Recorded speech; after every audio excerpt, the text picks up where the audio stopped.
uma safra bem maior do que a capacidade da Companhia Estadual de Silos e Armazéns, os produtores gaúchos precisam recorrer a alternativas para armazenar seus grãos até a hora da venda, em depósitos de cooperativas ou dentro de suas propriedades.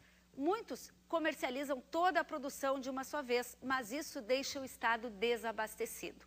A esperança de que este gargalo seja resolvido está no Plano Nacional de Armazenagem, que será implementado até o final deste ano. Criada na década de 50 para armazenar a crescente produção gaúcha, a CESA, Companhia Estadual de Silos e Armazéns, está obsoleta. Tem capacidade para aproximadamente 600 mil toneladas, enquanto se projeta quase 28 milhões de toneladas para a próxima safra. Além disso, a empresa, que tem o governo do estado como principal acionista, soma dívidas em torno de 150 milhões de reais.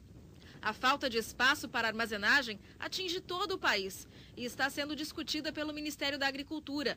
Um plano nacional vai investir 18 milhões de reais na análise da atual capacidade dos depósitos do Brasil e em alternativas para resolver este gargalo.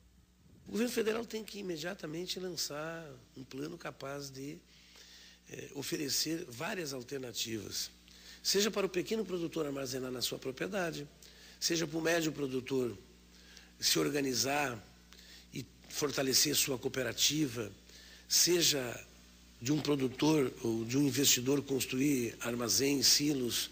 O que nós não vamos fazer é ampliar a CESA, porque ela não tem condições de... Contando as cooperativas do estado, com capacidade para 6 milhões de toneladas, a armazenagem do Rio Grande do Sul é suficiente.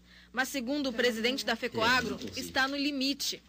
Muitos desses armazéns terão que ser adequados a novas exigências de aeração, termometria, evitar a poluição de fuligem no ambiente, porque já tem residências ao redor. Então, esse novo plano de armazenagem que está sendo elaborado e proposto aí pelo governo, além de construir novos armazéns, nós temos, a meu juízo, essa necessidade de adequar os que estão aí. Sem alternativas, o agricultor precisa vender toda a produção, o que muitas vezes deixa o estado desabastecido e gera o chamado passeio dos grãos. Na safra, o trigo vai para o porto e depois ele volta do porto para, inclusive, os lugares onde ele foi produzido. Isso é inadmissível, né? Em todo o país, estima-se que aproximadamente 20% da safra anual de grãos seja perdida entre a colheita e a armazenagem. Uma alternativa para diminuir esses números é o silo-bolsa, que pode acomodar o produto dentro da propriedade. A tecnologia de armazenagem móvel de grãos surgiu na Argentina, mas vem ganhando cada vez mais adeptos por aqui. É uma bolsa de 60 metros de comprimento. O material evita ataques de insetos e reflete a luz do sol, diminuindo perdas e quebras depois da colheita. Além disso, reduz os custos. A armazenagem custa em torno de R$1 por saca. Cada silo-bolsa armazena 3 mil sacas ou 180 toneladas e até você pode cortar o silo-bolsa, então você pode de um silo de 60 metros fazer 2 silos de 30 metros, por exemplo, permite você segregar a sua produção. Você pode, por exemplo, separar trigos de diferentes pHs, você pode separar, por exemplo, soja, ou soja convencional ou soja transgênico sem misturar em armazéns convencionais. Para utilizar essa forma de armazenagem, é preciso contar com máquinas que coloquem e retirem a produção do silo-bolsa. Um investimento inicial de aproximadamente R$80 mil. O Rio Grande do Sul desponta na região sul como o maior consumidor. Produtores de arroz em toda a fronteira com o Uruguai, toda a fronteira com a Argentina estão lançando mão da tecnologia para armazenar. E produtores de soja também do Planalto estão utilizando. Sem dúvida, a armazenagem é um gargalo que precisa ser resolvido. Problemas como deste ano, da falta de milho para abastecer o rebanho aqui do Rio Grande do Sul, poderia ser menor se o produtor tivesse onde guardar o seu produto. O Agroband faz um rápido intervalo e volta já.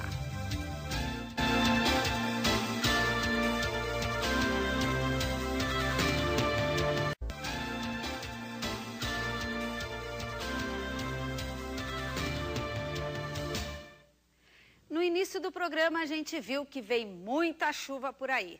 Agora vamos dar uma olhada nas temperaturas para ver se o frio volta com intensidade, como ocorreu nesta última semana. Felizmente, não há expectativa de frio intenso nestes próximos dias. O motivo será a grande nebulosidade e a chuva que vai predominar ao longo desta semana. Aliás, durante toda a primeira quinzena de outubro, o risco do frio mais intenso, com geadas, está totalmente afastado. Como podemos ver neste primeiro mapa, as temperaturas oscilam entre 9 e 12 graus na maior parte do estado. Apenas na Serra que as temperaturas são um pouco menores. Neste outro mapa, as temperaturas são ainda maiores, ou seja, a tendência daqui para frente é de que os termômetros continuem registrando valores mais elevados, mesmo no período da manhã. E mesmo as tardes também devem ser de temperaturas agradáveis, sem previsão daquele calor mais intenso. As máximas, ao longo dos próximos dias, devem variar entre 24 e 26 graus em média pelo estado. Esta é uma condição bem típica de primavera. E o clima afeta diretamente a produção das lavouras de inverno e o plantio de verão. E para falar mais sobre este assunto, eu recebo aqui no estúdio o gerente técnico estadual da Emater, Dulfe Pinheiro Machado Neto. Bom dia. Bom dia, Elisemara. A gente viu há pouco que a chuva ajudou para os arrozeiros. Mas agora, por exemplo, a geada somada à chuva pode trazer um prejuízo para o trigo, que a gente vai saber logo ali na frente. Perfeito. Na realidade, é importante destacar que o Estado plantou em torno de 993 mil hectares de trigo, né, uma área considerável, e esse trigo vinha tendo um ótimo desenvolvimento durante todo o inverno, praticamente. Nós tivemos um inverno seco, né, principalmente metade norte e noroeste do estado. Esse inverno ajudou muito o desenvolvimento da cultura do trigo. Agora, quando a cultura do trigo chega a ter praticamente 70% dela no período crítico, ou seja, período reprodutivo de florescimento e enchimento de grão, né, começam a aparecer alguns problemas, né? O primeiro problema foi há 15 dias, praticamente, que nós tivemos um vento muito intenso e algumas ocorrências de granizo, principalmente na metade norte e noroeste, onde o trigo estava muito bem desenvolvido, né? E que a gente ainda não tem como, do ponto de vista técnico, avaliar o que aconteceu com esse acamamento, principalmente decorrente do vento, né? Ou com a questão do granizo também, né? Então, os técnicos têm que aguardar um pouco, ver o que recupera da cultura, para poder fazer uma avaliação em termos de percentual de perda qualitativa, do ponto de vista da qualidade do trigo, e quantitativa em relação ao rendimento dessa cultura. O trigo é a principal lavoura de inverno aqui no Rio Grande do Sul, mas outras lavouras também sofreram problemas, o centeio, a canola, por exemplo, em decorrência desse problema climático. Perfeito. Eu acho que o fator principal, no caso, né, foi o vento na semana passada, 15 dias atrás, e agora essa questão do frio, da geada principalmente, né? Dessas culturas que apesar de ser culturas de inverno, elas estavam num momento muito delicado em relação ao frio excessivo e à geada, né? Virando agora para as lavouras de verão, nós já temos quase metade do milho da primeira safra plantado aqui no Rio Grande do Sul. Temos já alguma coisa de arroz, temos o feijão quase também numa fase adiantada, já final da primeira safra. O que representa esse problema climático para essas culturas? No caso do milho, que é a mais importante depois da soja no estado e do arroz também, né? Estão muito juntos, o milho e o arroz. No caso do milho, que são 1 milhão e 56 mil hectares no estado, uma área muito importante, nós devemos ter hoje em torno de 45% desse milho plantado no estado.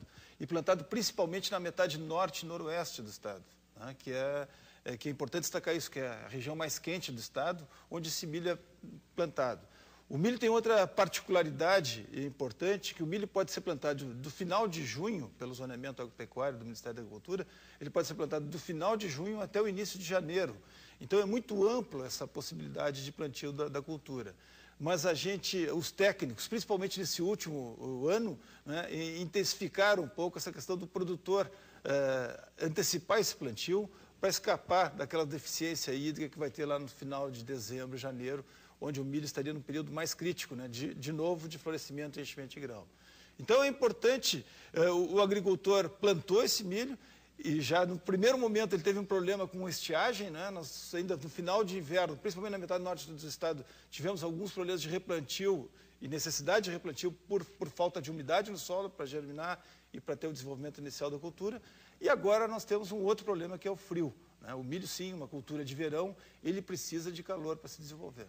E O feijão vai na mesma linha do milho e agora temos soja que vai ser plantada em outubro, que é a principal lavoura hoje. A soja tem uma área maior do que se nós somarmos todas as demais áreas de cultura do Rio Grande do Sul.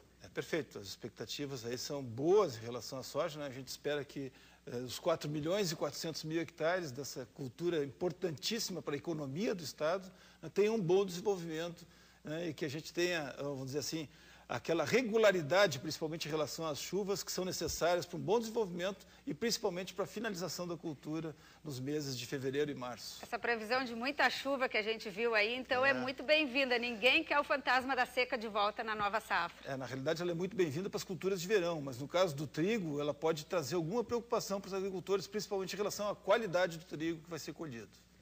Agradeço ao Dulfo Pinheiro Machado Neto, da Emater, trazendo essa análise, então, do cenário das lavouras de inverno e de verão. E a gente termina o programa de hoje com um alerta. Produtores brasileiros de carne suína denunciaram esta semana que a Argentina voltou a travar as exportações. Isso aconteceu 4 meses após um acordo que resolveu uma disputa comercial entre as duas maiores economias da América do Sul. As exportações haviam sido normalizadas em agosto em quase 4 mil toneladas. Mas em setembro, a Argentina dificultou novamente a concessão das licenças de importação para o produto. As restrições do país vizinho e uma queda na demanda, como um reflexo da crise mundial, diminuíram as exportações para a Argentina em 13% nos primeiros 8 meses de 2012. E a gente tem ainda a situação com a Rússia, que não está normalizada no Rio Grande do Sul. Está fechado o mercado para a nossa carne suína desde junho do ano passado. O AgroBand de hoje fica por aqui, mas nós temos um encontro marcado no próximo sábado às 7h30 da manhã, aqui na Band RS e no canal Terra Viva. Eu espero você.